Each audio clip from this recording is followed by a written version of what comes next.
alien species lived together without fear, trading stories and technology. Among them, humans were seen as harmless a young race, still learning, still weak. The Council never saw them as a threat. Then, without warning, the stars began to burn. Sensors screamed as unknown warships ripped through the void.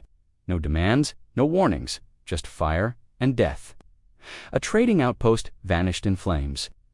A patrol fleet was crushed before it could send a distress call. The attacks were swift, merciless, like a predator striking in the dark. Panic spread through the Galactic Command. Admirals shouted orders, scrambling defenses. "Who are they?" a trembling officer asked. The answer came too late. The attackers' transmissions crackled over the human voices. The Council froze. Humans? Impossible.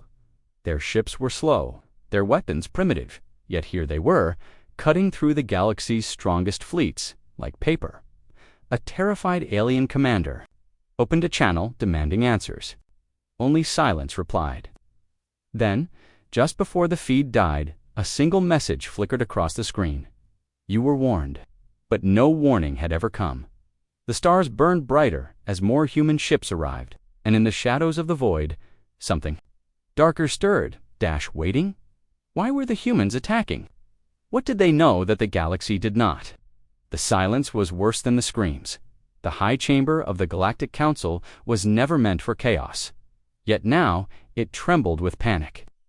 Screens flashed with destruction human warships, tearing through border systems like a storm. Impossible, roared Admiral Vexus, his four fists slamming the holographic table. Humans were barely spilling. Their fastest ship couldn't outrun a cargo hauler. But the evidence burned across every screen. Outposts gone, fleets shattered. No negotiations, no demands. Just fire and silence. Then the first prisoner was brought, a human, clad in black armor, face hidden behind a mirrored helmet. The guards shoved him to his knees, weapons trembling in their grips. "Speak," demanded the Council's speaker. "Why do you attack us?" For a long moment, the human said nothing.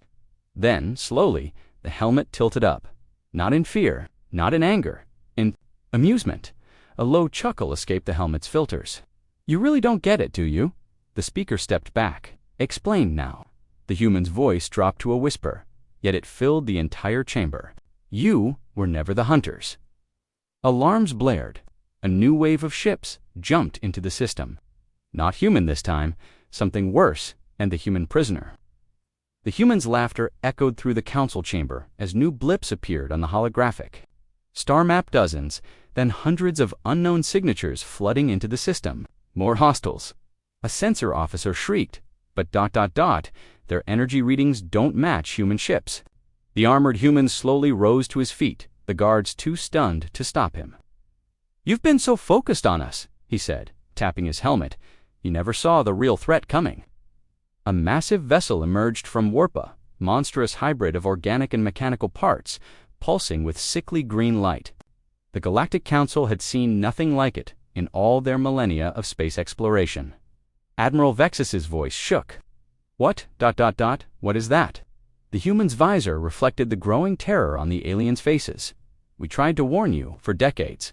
We sent signals buried in our transmissions. You ignored them all." The speaker's tendrils quivered. "Warn us about what?" A deafening boom shook the station as the alien behemoth fired its first shot. An entire defense platform vaporized in an instant. The human finally removed his helmet, revealing a face etched with grim determination. "Meet the Devourers. They've consumed 12 civilizations already, and you," he looked at the crumbling defenses outside the viewport. "You're next." As the station's lights flickered under the assault, the human added one final chilling truth. "Only we knew how to fight them. That's why we took your ships first. We needed them." Outside, the first human dreadnoughts turned their guns. Not on the Council, but on the approaching Devourer fleet. The real war had begun. The station shook violently as the Devourer fleet rained fire upon it. The viewports flickered with the flashes of dying ships. Council members stumbled, their fragile bodies unused to such chaos. The human soldier Captain Elias Vance grabbed a fallen guard's rifle and tossed it to Admiral Vexus. "If you want to live, start shooting. Vexus's 4 hands fumbled with the weapon. This is impossible. Our records show humans were barely industrial a century ago. A plasma blast tore through the chamber wall, vaporizing to Council aides. Vance didn't flinch. Records can be faked, especially by a species that knew extinction was coming. On the main display, the first human dreadnoughts engaged the Devourers. Their weapons unlike anything in the Galactic Armory Tour, the organic ships with terrifying efficiency. The speaker clutched at Vance's armor. You knew about these monsters, ... and instead of warning us properly, you attacked us first. Vance activated his helmet, his voice now metallic and cold. Would you have believed us? Another impact. The ceiling groaned. Alien and human alike ducked. As debris rained down, then a new sound, a screeching, chittering transmission filled the coms. No words, just ... hunger. The Devourers had noticed the station. Vance checked his rifle. Time to go? Our ships can hold them off, but this place is done. As the first clawed appendages tore through the bulkhead, even the proudest council members ran for the escape pods. One truth became painfully clear. The galaxy's fate now rested in human hands, and the humans ... they'd been preparing for this war for generations. The escape pod shuddered as it broke away from the dying station. Inside, Admiral Vexus watched through the small viewport as the last human dreadnoughts formed a defensive line against the Devourer swarm. Their weapons flashed like tiny stars against the darkness. Captain Vance worked furiously at the pods. Com system. Static crackled, then a human voice. All remaining Council forces. This is the UEF Titan. Fall back to these coordinates immediately. Vexus's tendrils twitched. You ... you single quotes re-helping us escape. Vance didn't look up from the controls. We didn't start this war to watch you die. A new hologram flickered to life, a star map, marked with dozens of red zones. Devourer infestation sites, Vance explained. They've been eating their way toward the core worlds for decades. We've been tracking them, the speaker gasped. Those are ... those are dead systems. We thought they were just barren, Vance finished. No, consumed. The pod lurched as something massive impacted nearby. The coms screamed with panicked alien voices, then suddenly cut off. Vexus looked at Vance with new understanding. Your first strikes ... our shipyards, our weapons depots ... were the only places the Devourers could have used against us, Vance. Confirmed, we had to cripple your fleets before they could be turned into their weapons. Outside, the Devourer swarm shifted part of it, breaking away, heading toward the inner colonies. Vance's fist clenched. They're adapting, going for softer targets. He turned to the aliens, his face grim. Now you know the truth. So tell me, will you die running, or fight with us? The pod's lights flickered as the transmission repeated. All remaining forces ... fall back. But the choice was already made. The war had just begun. The escape pod docked with the UEF Titan, its massive hangar bay swallowing them whole. Admiral Vexus stepped onto the human warship and froze. Before him stretched rows upon rows of cryopods, each holding a soldier in black armor, thousands of them. You ... you have an entire army sleeping here, Vexus whispered. Vance marched past the pods, his boots echoing on the metal deck. Not sleeping, waiting, he slapped one pod as they passed. Third generation, a terrible understanding dawned on the speaker. How long have you known about the Devourers? The answer came from the shadows. Longamurph, a figure emerged. By human standards, his face a web of scars and his uniform bore insignias the Council didn't recognize. Grand Marshal Kessler. Vance snapped to attention. The old man studied the aliens with mechanical eyes. That word, as they focused, we detected the first Devourer probe at Pluto in 2157. By the time we cracked their signals, he gestured to the cryopods. ... we knew we'd need generations to prepare. Alarms blared. A tactical display lit up, showing the Devourer swarm splitting half, continuing to assault human forces, half streaking toward undefended alien worlds. Kessler didn't flinch. Activate Protocol Blackstar. Vance hesitated. Sir, that's AI. Know what it is? Captain Grand Marshal turned to the Council members. You wanted to know why we struck first? Watch closely. Deep in the ship's core, something awakened. A weapon not meant for any organic foe. The display zoomed in on a devourer hive ship just as it screamed and began to convulse. Then another. And another. The speaker recoiled. "What are you doing to them?" Kessler's smile held no warmth, showing them what happens when you try to eat a species that's been preparing for you for 200 years. Outside, the stars themselves seemed to tremble. He was laughing. He devourer ships, convulsed like dying beasts, their fleshy hulls bubbling and blackening. Admiral Vexus watched in horrified fascination as the entire swarm began to ... melt. "What sorcery is this?" The speaker hissed Grand Marshal Kessler's. "Mechanical I-word? No sorcery, just good old human spite." He tapped the display, zooming in on a devourer hive. "We spent decades seeding their food supply." Vance crossed his arms. "Every world they've consumed in the past 50 years, we made sure they got a special seasoning." The tactical display lit up with chemical redoxa, synthetic compound designed to attack the devourer's hive-mind connection. Vexus's 4 hands trembled. "You poisoned entire planets." "Poisoned? No." Kessler's grin showed too many teeth. "We vaccinated them. Every rock they ate was laced with nanites programmed to wait. Until today, the effect was spreading." Devourer ships tore themselves apart, their organic components turning against each other. The remaining human fleet pressed the advantage, their weapons now striking with brutal efficiency. Then a new signal, deeper, darker. The display flickered as something enormous emerged from warp. Not a ship, a world. The speaker collapsed to his knees by the infinite void. "Is that a devourer, Queen?" The planet-sized horror pulsed with sickly light, its surface writhing with tendrils that reached for the stars. Kessler turned to his crew. "Initiate final protocol." Vance went pale. "But sir, that means I know what it means." The old marshal straightened his uniform. "Time to show these monsters why humans tell stories about dragon slayers." The Titan's engines roared to life, not retreating, charging, toward the Queen. The UEF Titan shuddered as it broke formation, its engines burning white-hot as it raced toward the Devourer Queen. On the bridge, Grand Marshal Kessler stood like an ancient statue, his cybernetic eye locked on the planet-sized horror growing in the viewport. Admiral Vexus grabbed Vance's arm. "You can't possibly mean to fight that thing head-on." Vance didn't look away from the display. "We're not fighting it." His jaw tightened. "We're feeding it." Deep in the ship's core, final protocol activated.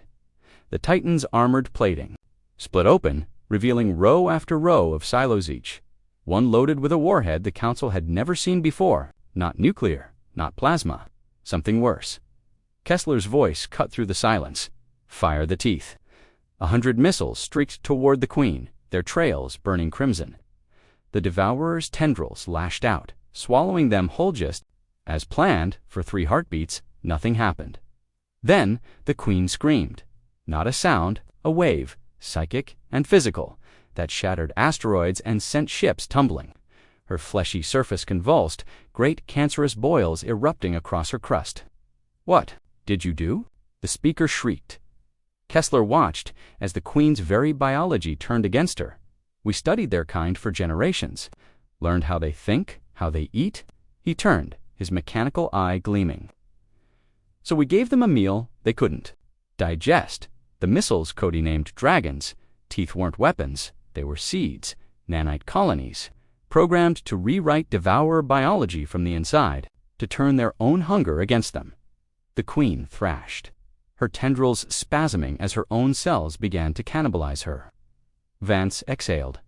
"Burn in hell, you ugly," the Titan's sensors screamed. The Queen wasn't dying, she was adapting, and her remaining swarm, they weren't fleeing, they were converging.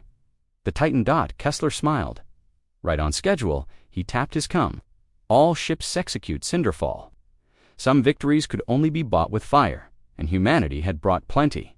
The Titan's bridge, lights dimmed to blood red as the Devourer swarm closed in. Grand Marshal Kessler didn't flinch. Just watched the tactical display as hundreds of red dots converged on their position. Admiral Vexus's translator stuttered in panic. You're letting them surround us. This is suicide. Kessler adjusted his uniform collar. No, this is bait. A proximity alert shrieked the Queen's remaining tendrils. Each thicker than a battleship, lashed toward the Titan. Vance slammed his fist on the come. Now, space itself ripped from behind nearby moons, from asteroid shadows, from the corpse wreckage of dead ships human stealth frigates to cloaked by the hundreds. Their hulls, blackened and scarred, bore no markings, no names, just numbers. Kessler's voice was calm. Fleet Zero, fire at will. The frigates unleashed hell, not missiles, not lasers, singularity cores, micro-black holes. Caged in magnetic fields, shot toward the Devourer swarm and detonated. Space-time itself twisted as the voids were unleashed, swallowing entire squadrons of Devourer ships in silent, crushing darkness. The Queen howled again, but this time it was different. It was fear. Vance grinned. Turns out, even you can't eat. A black hole. The speaker stared at the destruction, his tendrils limp. This was your plan all along. Kessler nodded. We let them think they'd won. Let them gather. Let them get hungry. He watched as another wave of singularity cores erased more of the swarm because monsters like these, he turned his mechanical eye, worry. You don't fight them where you want. You fight them where they want to be. The Queen was thrashing now, her massive form collapsing in on itself as the singularities tore at her. Very structured. Then a new alert. Something was emerging from the dying Queen. Something. Smaller. Faster. Angrier. Vance. Single quotes. His smile died. Oh hell. Kessler's hand hovered over a new console. Phase 3. The real war was just beginning. And humanity. They still had one last trick. The dying Queen's flesh split open like a rotten fruit, and they poured out thousands, maybe millions, smaller Devourers, each the size of a fighter craft, sleek and fast and raging. They swarmed like locusts, their shrieks tearing through cum channels. Admiral Vexus stumbled back from the viewscreen. They single quotes, evolving. No, Vance breathed. They're hatching. The new swarm moved differently, smarter. They avoided the black holes, weaving through the destruction strait toward the human fleet. Grand Marshal Kessler didn't hesitate. He slammed his palm onto the console. Scorched Earth Protocol. Authorization, Kessler Omega. For the first time, Vance looked afraid. Sir, that's a Sol System killer, and they're a galaxy killer. Kessler's mechanical eye locked onto the swarm, deep in the Titan's core. Something ancient and terrible woke up. The speaker sensed it first, a psychic wave so vast it made his tendrils bleed. What have you done? Kessler ignored him, watching the countdown. 00:10. The new Devourers were closing fast. 00:05. Human ships began to fall, torn apart by claws and teeth. 00:01. Space screamed. From every human ship, from every wreck, every missile, every piece of debris. Pulse erupted. Not energy, not radiation. A signal, a single, repeating transmission in a language no living species understood. The effect was instant. The Devourer swarm froze. Then they turned, not toward the human fleet, toward the Queen's corpse, and began to feed. Vance watched in horror as the swarm cannibalized their own mother. What the hell did we just do? Kessler exhaled. We reminded them what they truly are. He tapped the display showing the signal's origin, a data file, dated 2157, labeled First Contact. The speaker understood first. You, you didn't discover the Devourers. His voice broke. You made them. Silence. Then Kessler did something unexpected. He laughed. Double quotes, no. But we sure as hell studied the ones who did. The transmission wasn't a weapon. It was a command, an order. From a dead civilization to their failed weapons, consume, reproduce, die. And as the last Devourer tore into the last scrap of their queen, the human fleet turned away. The war was over. The truth that would never be told. Kessler looked at the stunned council members. Now you see why we struck first. The speaker had no answer. Outside, the stars burned cold and quiet once more. Humanity's greatest secret was safe, and the galaxy. It would never look at them the same way again, and